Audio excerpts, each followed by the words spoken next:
guys, it's Kara here from Kara Corey Fit Life. I am still on prep for my next bikini competition, so I've been in the kitchen all morning trying to come up with different recipes. You can see I've got a couple little things going on here. Some people have asked if I make this stuff before I do the video, how do I know if it's good?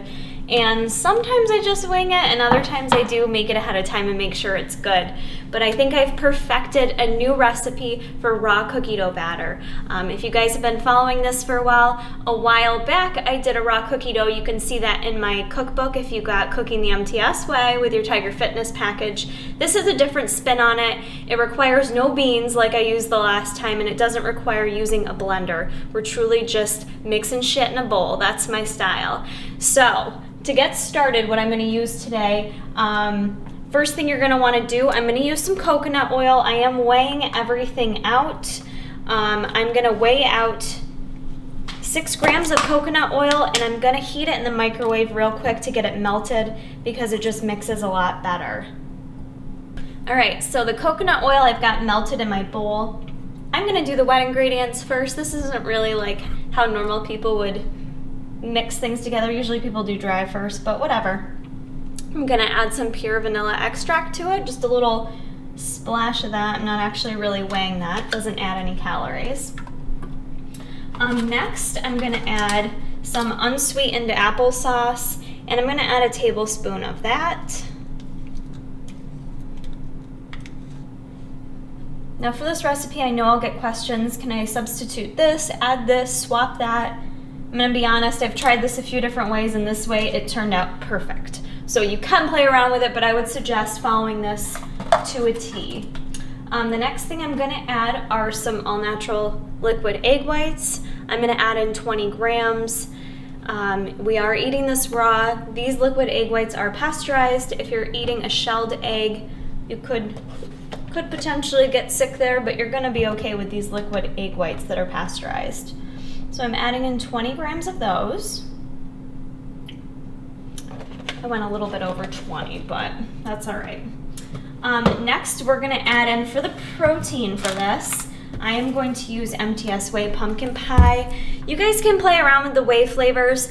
I did vanilla a little bit earlier. I kind of like it better with the pumpkin, and I gotta be honest, the nutritional profile on the pumpkin pie is bomb. It's my favorite. It's low in fat, 1.5 grams per serving. Oh, 2.5, I lied.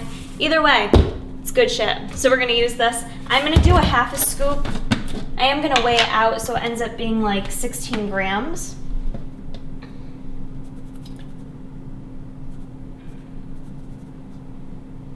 Perfect. Okay, so 16 grams of our whey. Next, I'm going to add some coconut flour, and I'm going to add 1 tablespoon of this. I do highly recommend weighing the coconut flour, not just using a tablespoon, because you'll find a huge discrepancy there. So I'm going to measure out 7 grams, which is about a tablespoon. It's not a lot. That's why if you use the tablespoon, you're going to end up getting like 3 tablespoons. So there's that.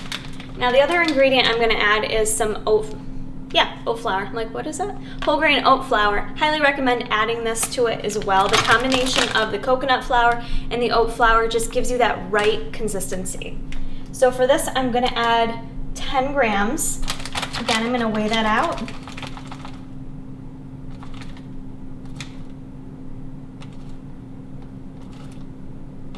All right, perfect.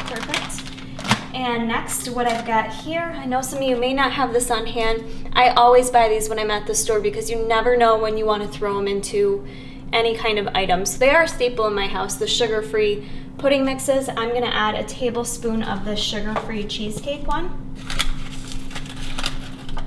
That might be a little bit over.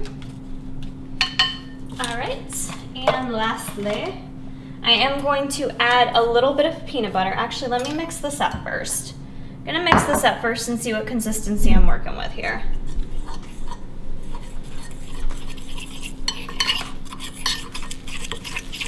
And I've created this recipe for you guys with a pretty decent macronutrient profile on it so that you can sit down and eat the whole batter.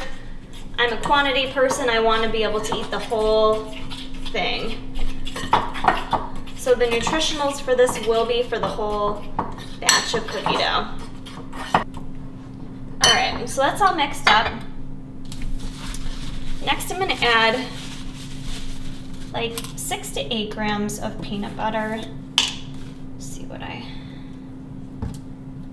got here. 8, perfect. All right, so 8 grams of peanut butter I'm gonna measure into there. And then we're just gonna mix that all up. Okay, so I went ahead and just transferred my cookie dough to another bowl. That way you guys could see it better. I was kind of working with a large bowl. So I'm gonna go ahead and just weigh out some chocolate chips to throw on top to make it cookie dough chocolate chip batter. And I don't really think you need a lot. 5 grams, a tablespoon is 14 grams, so that doesn't really add a significant amount of calories. Got so much going on here. Here's our final little product. It's actually a pretty decent sized bowl of cookie dough. In terms of nutritionals, we'll have them below, but I believe it ended up being almost 20 grams of protein.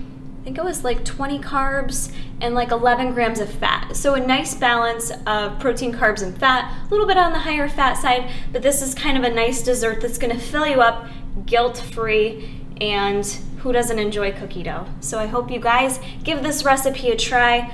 Quick and easy. Please tag me in it if you make it on Instagram. And as always, I appreciate your support. Keep checking back. Oh, so good. And it's really macro friendly, but I just kind of feel like it shouldn't count towards my macros for the day. Not sure how that really works out though. But it's delicious. So, all right. I'm putting it away. Here, cameraman, you eat it.